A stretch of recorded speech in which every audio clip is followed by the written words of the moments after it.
Hello, আসসালামু আলাইকুম। আপনারা আছেন আমার সাথে। আমরা আজ সিঙ্গাপুর ভ্রমণ কাহিনীর ৩ নাম্বার পর্বে। তো আমি যেখানে ছিলাম ইমিগ্রেশন কিছুক্ষণ আগেই ক্রস করলাম সিঙ্গাপুরের। তবে খুব মজার ব্যাপার, সিঙ্গাপুর ইমিগ্রেশনে কোনো অফিসারই ছিল না। নিজে নিজেই পাসপোর্ট স্ক্যান করে ছবি তুলে তারপর ইমিগ্রেশন শেষ করলাম। খারাপ লাগতেছে যে পাসপোর্টে কোনো এন্ট্রি সিল পড়লো না কিংবা এক্সিট সিল পড়বে না সেজন্য। যাই হোক, এয়ারপোর্টটা আমার কাছে খুবই ভালো লেগেছে প্রথম থেকেই। এখন আমি আসছি আসলে জুয়েলের কাছে। এই জায়গাটাকে জুয়েল বলে। যারা এই এয়ারপোর্টে আসে কেউই এই জায়গাটা মিস করে না, প্রত্যেকেই এই জায়গাটা খুব উপভোগ করে। দেখুন সবাই ছবি তুলছে বিভিন্ন কায়দায়। সিঙ্গাপুরে যারাই আসে প্রত্যেকেই দর্শনীয় স্থান দেখার জন্য এই জুয়েলটাকেও লিস্টে রাখে। যাই হোক, আজ আমি খুবই টায়ার্ড। বাংলাদেশ থেকে সেই রাতের 11টা বাজে রওনা দিয়েছি।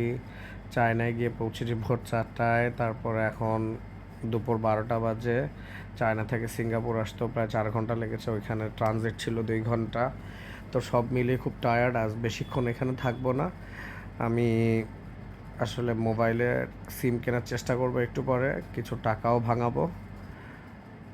যাই হোক, যাচ্ছি মোবাইলে সিম কিনতে। কোন দিকটায় আমাকে আর একটু সামনের দিকে যেতে হবে।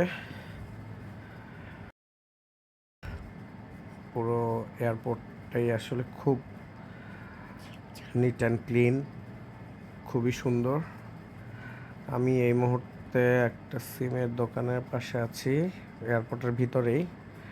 তো আমি যে সিমটা কিনেছি সেটা 1 মাসের জন্য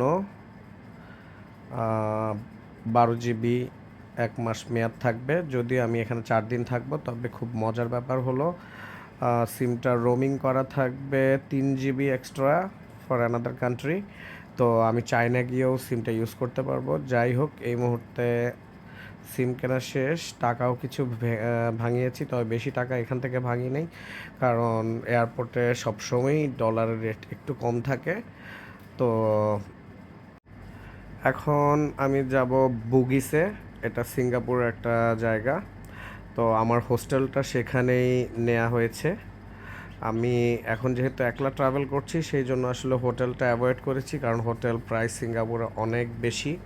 আপনার পার নাইট প্রায় 10 থেকে স্টার্ট হয় আসলে এরকম একটা প্রাইস। তো আমি যে হোস্টেলে যাচ্ছি সেটার প্রাইস পড়বে বাংলাদেশি টাকায় 3,000 থেকে 3,100 টাকার মধ্যে বাংলাদেশি টাকায়। তো হোস্টেলটা আমার কাছে খুব ভালো লেগেছে। আমি অনলাইনে আগোটা থেকে বুক করেছি।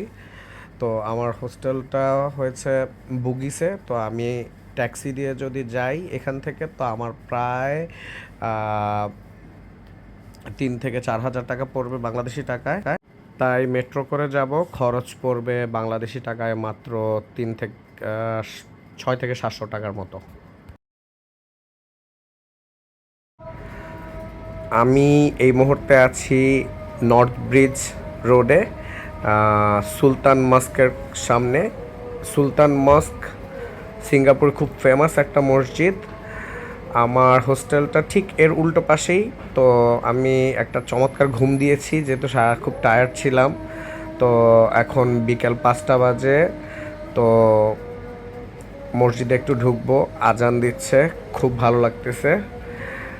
ঘুমটা দেওয়ার কারণে পুরো ফুরফুরো একটা মেজাজে আছি, আলহামদুলিল্লাহ। দেখতেই পাচ্ছেন মসজিদটা অনেক সুন্দর। আমি সিঙ্গাপুর আসার আগেই আমার হোস্টেলটা এমন জায়গায় আমি নেয়ার চেষ্টা করেছি যাতে সব কিছু আমার আশেপাশেই থাকে, ল্যান্ডমার্কগুলো। তো যাই হোক, দেখুন এই জায়গাটাতে প্রচুর দর্শনার্থী আছে। সবাই এই জায়গাটিকে দেখে। দেখুন কত চমৎকার একটি কাজ করেছে দেয়ালের মধ্যে, যা দেখতে খুবই সুন্দর।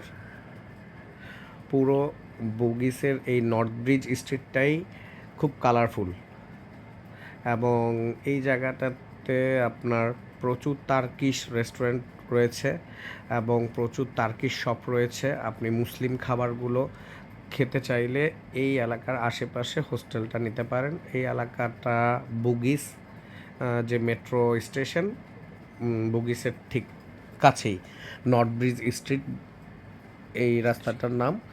তো দেখতেই পাচ্ছেন কি কালারফুল, অনেক সুভিনিয়রের দোকান আছে এখানে, অনেক অনেক রকম দোকান, জামা কাপড়, আপনি শপিং করতে চাইলে, ছোট ছোট জিনিস কিনতে চাইলে কিংবা কারোর জন্য কোনো গিফট নিয়ে যেতে চাইলে এখানে চলে আসতে পারেন।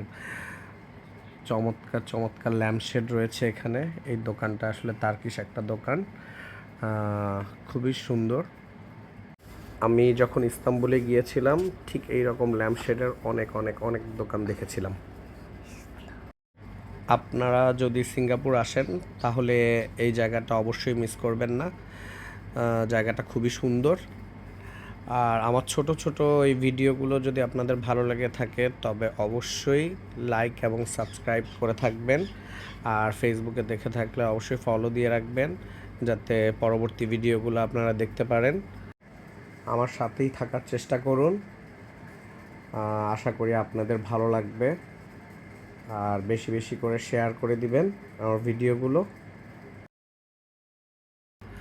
আজ বেশি সময় নেব না, আজকের মতো এখানেই বিদায় নিচ্ছি।